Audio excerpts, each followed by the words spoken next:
ko afite 22 n'ibiri umusore akaba afite 42.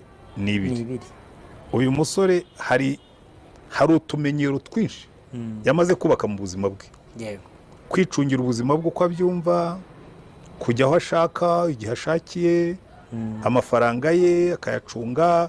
Mbese ni umuntu wamaze kugira akamenyero ko kubaho wenyine. yego bizamusaba impinduka nyinshi kugira ngo yiyajuste, kugira ngo yimenyereze kubana n'undi muntu winjiye mu buzima bwe aje atinze. yego uyu mukobwa w'imyaka 22 we rwose ni umwana.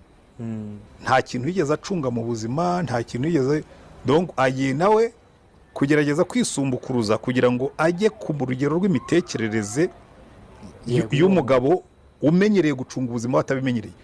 naho ubundi bajya banamutwara nk'umwana we.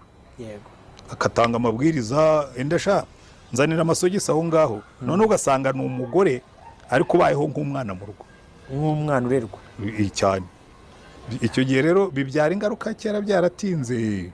umugore yamaze kumenyera, amaze kubyara 2 3 atangira kuvuga ati ariko kuki umfata nk'umwana, kuki ufata ibyemezo utangishije inama.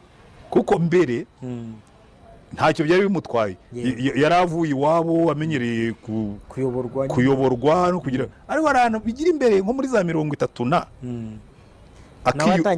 akiyuburura akavuga ati ariko ko mbona iteka ryose ufata ibyemezo utangishije inama, kuki iteka ryose umfata nk'umwana.